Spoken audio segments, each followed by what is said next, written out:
Take charge of your mind. Transform your life with Stoic philosophy. Control your thoughts, change everything.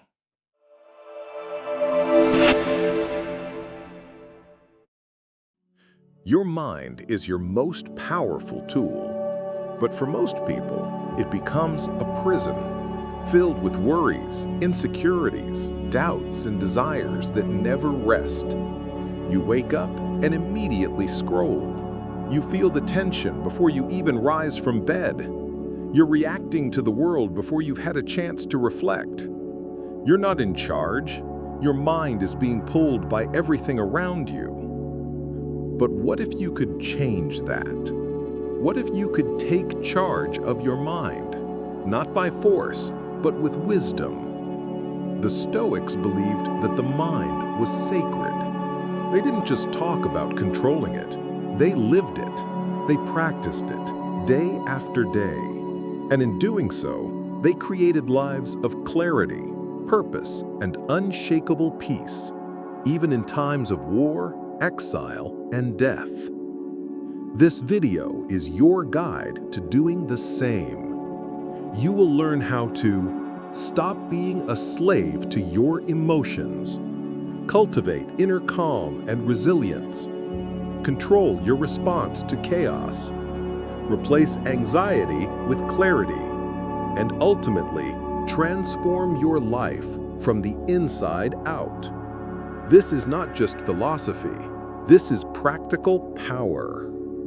Let's take the first step. Chapter 1: Why the Mind is Everything. The ancient Stoics taught that your happiness, your peace, and your suffering all stem from one source, your mind. Epictetus said, "It's not what happens to you, but how you react to it that matters." Think about that. You don't control what people say. You don't control the weather, the traffic, the economy, or even your own aging. But what you do control, fully and completely, is your mindset. That's where your power lies. Most people give up that power. They allow circumstances to dictate their emotions. They let opinions of others shape their confidence.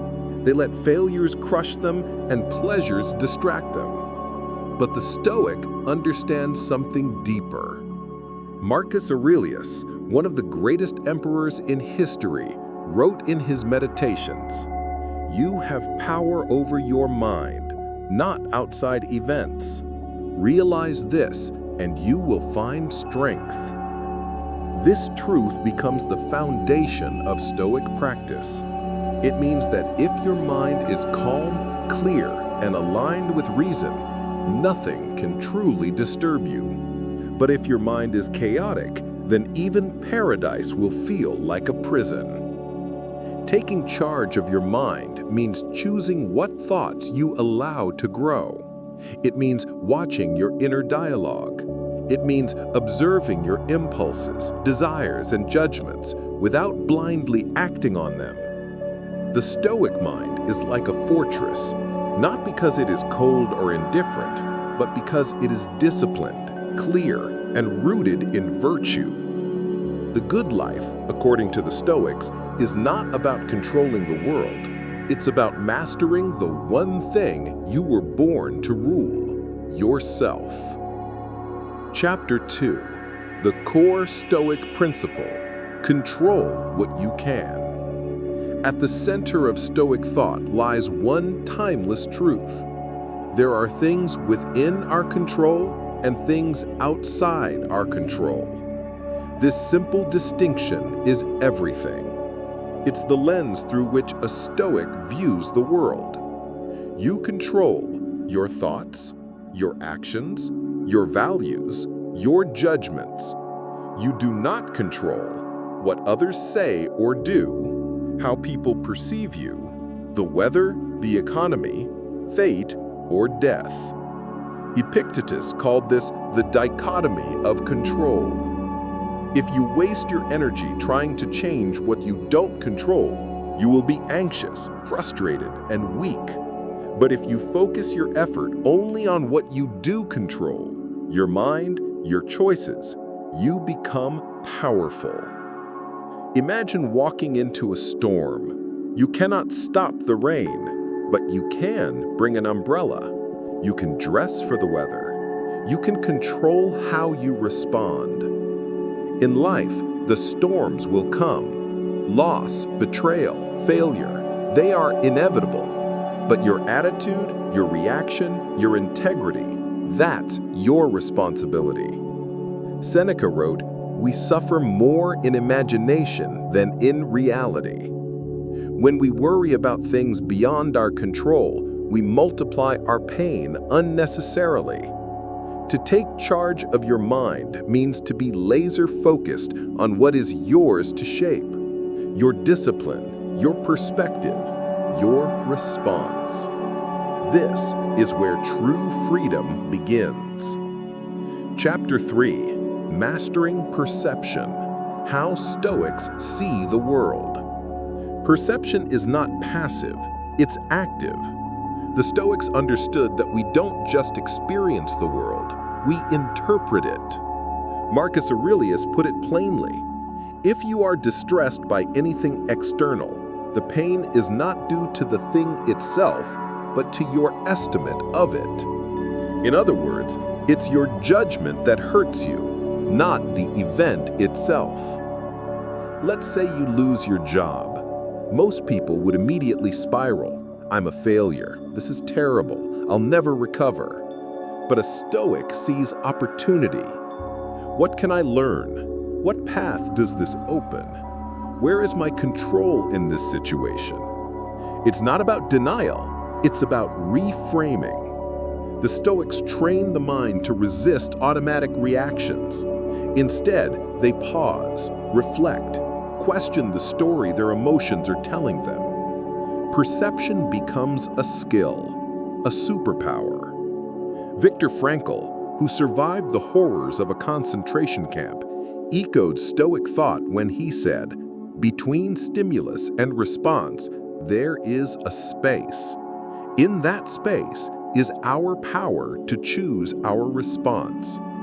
That space is where Stoicism lives. And from that space, your mind gains strength. Chapter 4, Emotional Mastery Through Rational Reflection. Emotions are natural, but they are not always wise. The Stoics didn't suppress emotion. They examined it. Anger, fear, envy, these are signals. But if you act on them blindly, you become their slave. Seneca wrote, "No man is more unhappy than he who never faces adversity, for he is not permitted to prove himself." So, when emotions rise, the Stoic questions them. Is this anger justified, or is it ego? Is this fear rooted in truth or imagination? Is this desire serving my values or leading me away from them? The Stoic doesn't rush. He reflects. This doesn't make him cold, it makes him powerful. To take charge of your mind is to train yourself to respond with reason, not react with impulse. And through this process, emotions become tools, not tyrants. Chapter 5, The Power of Daily Stoic Practice. Stoicism is not a philosophy you read, it's one you live every day. The Stoics practiced morning reflection, asking, what kind of day will I face? What virtues will I need? Evening journaling. Where did I do well? Where did I fail? How can I improve tomorrow? Voluntary discomfort. They would sleep on the floor, go without food, walk in cold to build resilience and gratitude.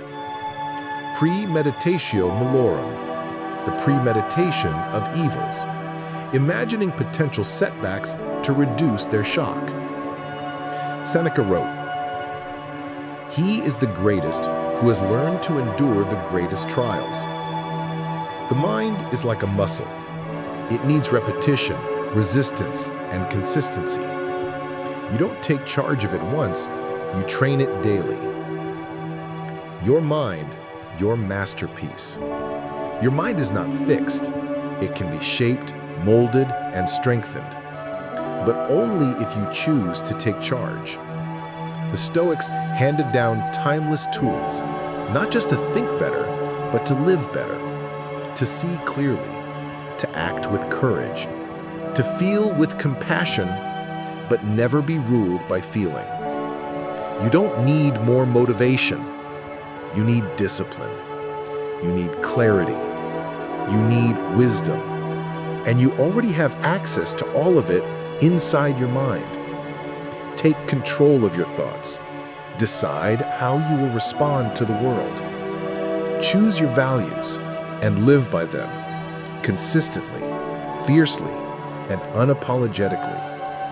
The journey is not easy, but it is worth it, because the reward is freedom, the kind that no one can take from you. Take charge of your mind. Transform your life. Live like a Stoic.